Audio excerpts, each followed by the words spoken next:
Hello and welcome. Today we're jumping into the incredible world of heredity.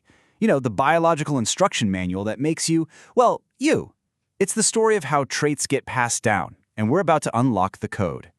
I mean, it's the classic family question, isn't it? You're this totally unique mix of your parents. But how on earth does biology decide which traits you actually get?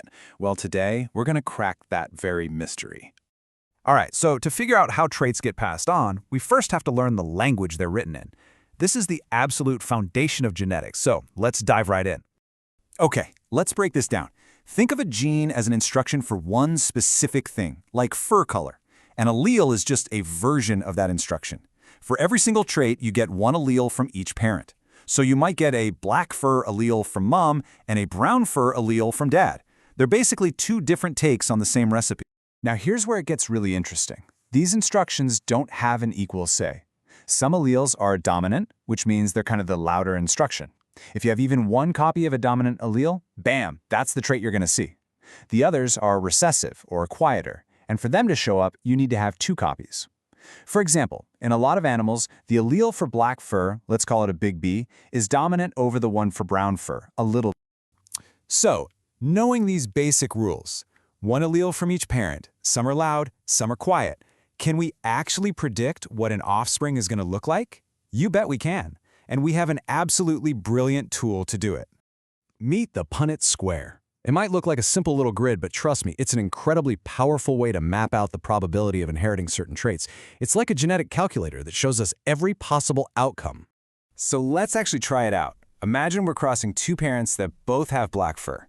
But here's the catch. Their genetic code, their genotype, is heterozygous. All that means is they carry two different alleles. One dominant for black fur, that big B, and one recessive for brown fur, little b. We just put one parent's alleles up top, the others down the side, and fill in the boxes to see what their kids could get.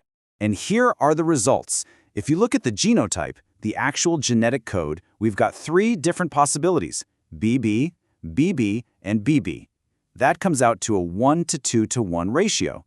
But when we look at the phenotype, what the animal actually looks like, it's a different story.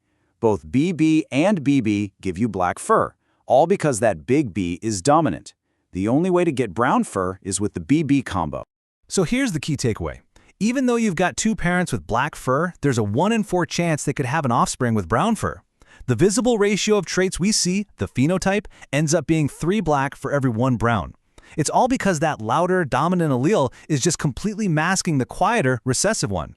But, you know, the rules of inheritance have this amazing plot twist. What happens when a trait is physically tied to the chromosomes that determine your sex?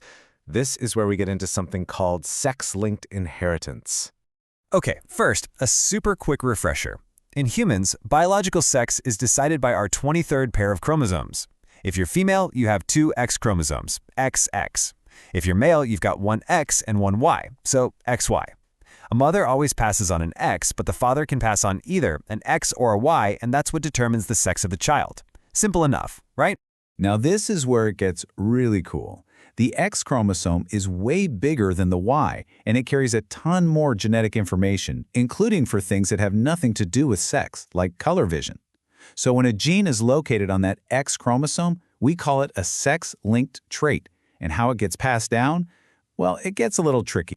This quote from our source material just hits the nail on the head. For a female to be colorblind, she would need to get that recessive allele on both of her X chromosomes. If she has just one healthy, dominant allele on her other X, it's going to mask the recessive one. She'll be a carrier, but she won't actually show the trait. Males, though, they only have one X chromosome. So if they get that one X with the recessive allele, that's it. There's no backup copy. And this all leads to this really unique Criss-Cross pattern.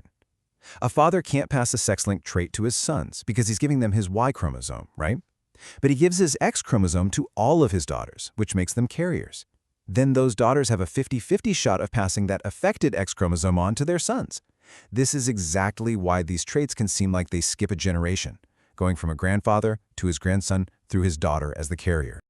So look, understanding Punnett squares and Criss-Cross inheritance is definitely cool. But what about the real world? Why is knowing all this stuff about our genetic stories so important?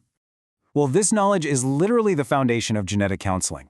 It's how specialists can look at a family history and advise people about the chances of passing on certain conditions to their kids. It gives families the power to make really informed decisions about their own health and their future. And that kind of brings us to our final thought for today. As we get better and better at reading the human genome, the power of this knowledge just keeps growing. And it opens up some huge possibilities and some huge questions about how we're going to use this incredible ability to read our own genetic story.